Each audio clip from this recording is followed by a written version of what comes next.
This is a Trident Disabilities audio archive recording read by a Trident volunteer of La Costa Latina newspaper, dated October 21st, 2022 to November 3rd, 2022.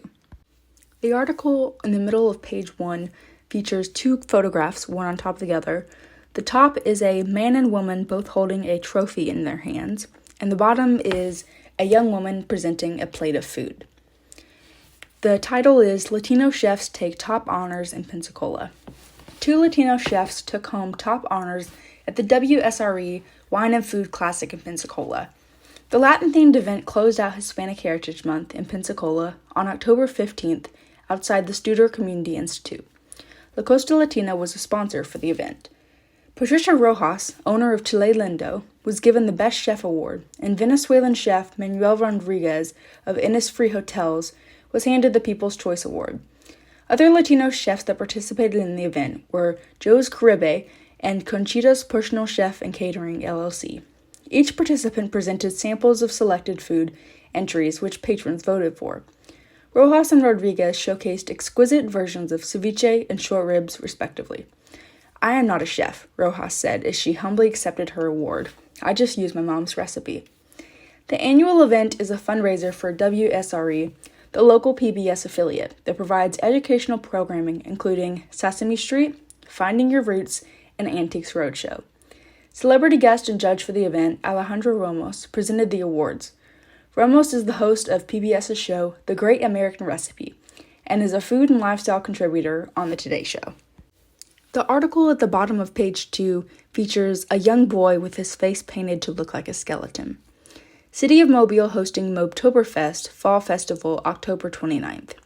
The City of Mobile will host Mobtoberfest, an all-day event in Medal of Honor Park featuring activities for children, adults, and families on October 29th. The activities will kick off at 9 a.m. on Saturday, October 29th, with the Run for Your Life 5K. This will be a zombie-themed run, and costumes are encouraged. There will be a 1-mile fun run after the 5K, so all ages and skill levels can join the fun. After the races, the Mobile Parks and Recreation Department has lined up an evening full of fun, family-friendly activities, and entertainment, including a live DJ, beloved characters, and bounce house inflatables. If you're looking for candy, there will also be trick-or-treating throughout the festivities. There will be an all-ages costume contest with multiple categories, including one for pets. The pet contest will begin at 5 p.m., and people will start showing off their costumes beginning at 5:30 p.m. Awards will be given for the most creative, scariest, best group, funniest, and most original costumes. Contest participants must be registered. After the costume winners are recognized, there will be live music from Lisa Perkins and the E. Louison Band from 6 to 9 p.m. The article at the top of page 4 features 3 photographs of various people in formal wear. Latino business owners honored at chamber event. Joe's Caribe was given the Gulf Coast Minority Chamber of Commerce Small Business of the Year Award. After a review of their successful catering business, positive feedback about their service, and community involvement, the award was presented to owners Jose and Jessica Perez at the Chamber's annual membership meeting on October 13th. Joe's Caribe stands out as the epitome of a business that has made wonderful strides in our community by not only continuing to expand, but also by giving back to others, said Brian Wire, President and CEO of the GCMCC. The quality, passion, and commitment to their customers is truly amazing. Among the award winners of the evening were Abraham Scully of Speaks to Inspire. His wife Fanny, who is originally from Caracas, Venezuela, was at the event to accept the Entrepreneurship Award. The mission of the organization is to eradicate mental health stigma, support the well-being of young adults, and make mental health resources more accessible. The ticketed dinner event was held at the Pensacola Improv and included installations of new GCMCC board members, including Jessica Perez of Joe's Caribe and Gerardo DiCepolo of Magnolia Wealth Strategies. The article in the middle of page 4 features 3 photographs of a group of students, one sitting on a set of stairs, one in a circle, and the other with their arms outstretched as if to signify that they are strong.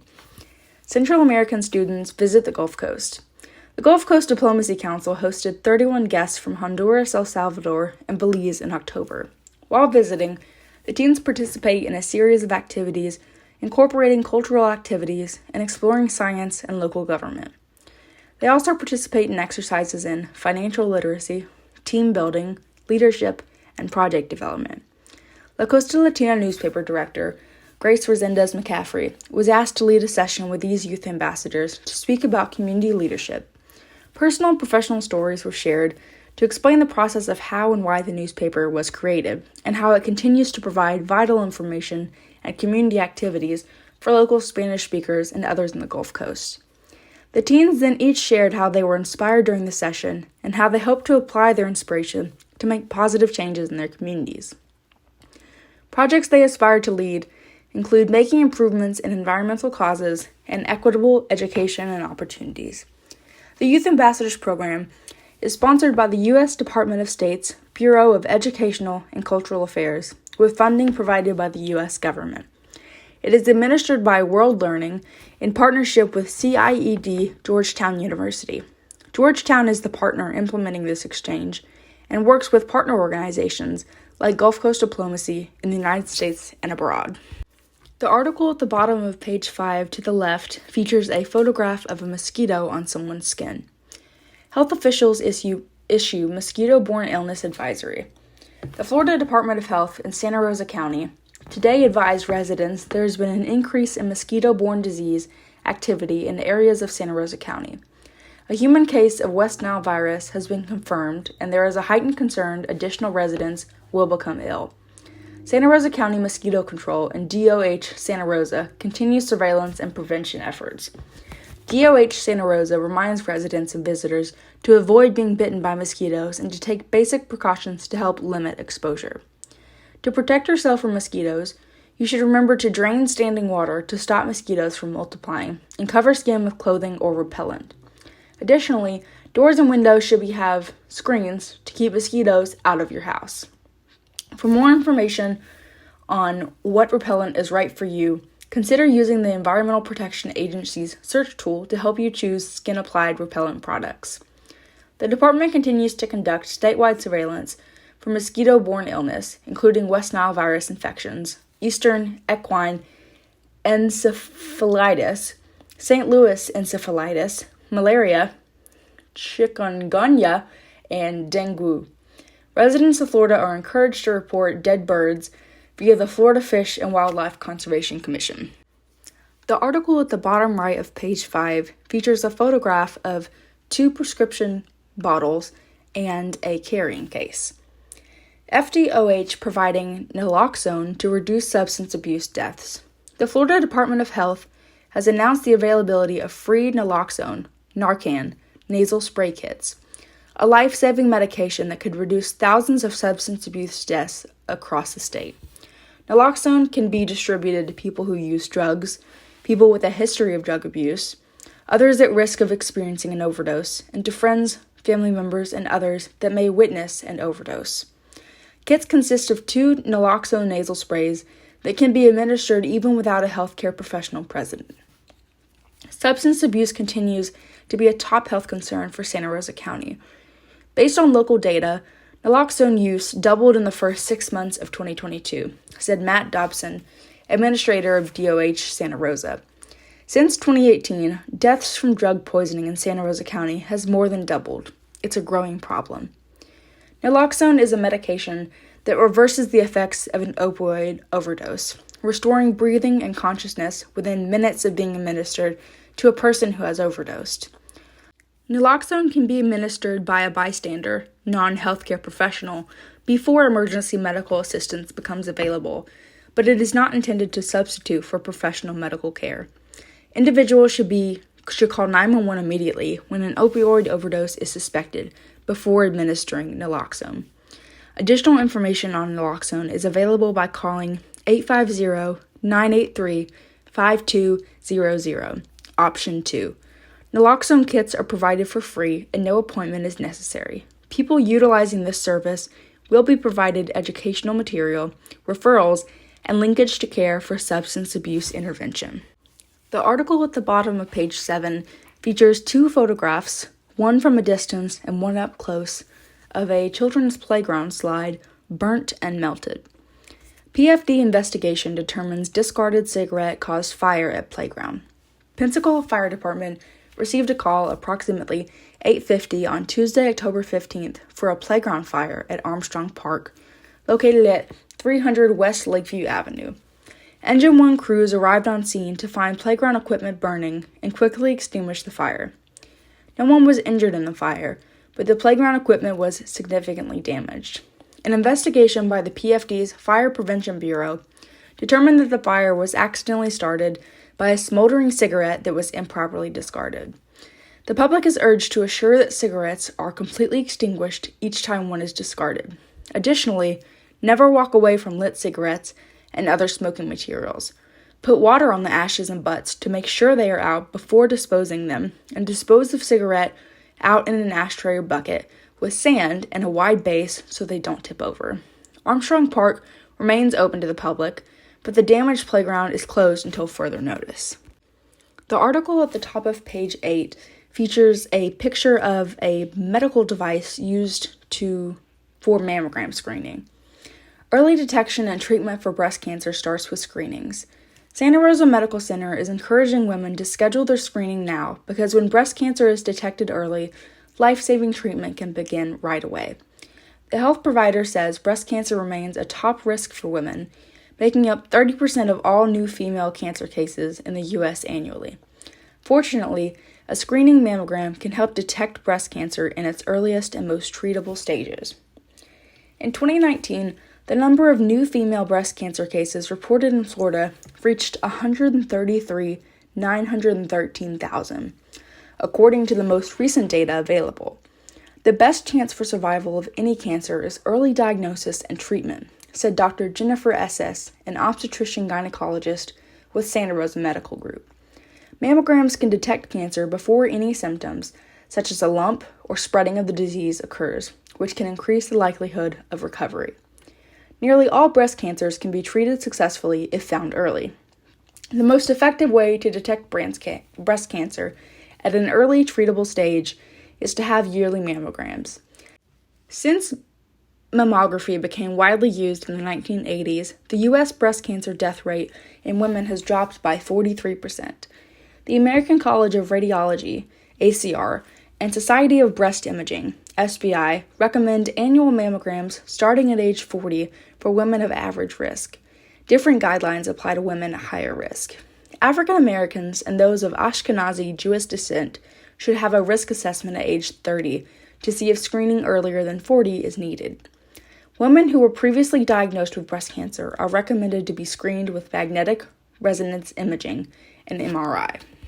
The article at the top of page 9 features various photographs of women in traditional clothing, dresses, on a basketball court, which is usually used for a school assembly, a picture of the Encanto family on a screen, and two ladies presenting to students. Local schools celebrate Hispanic Heritage Month school. La Costa Latina was invited to make presentations at several schools in Escambia County to lead students in Hispanic Heritage Month presentations. Students at Creative Learning Academy, Scenic Heights Elementary School, and Bellevue Middle School participated in cultural and educational activities prepared for each school.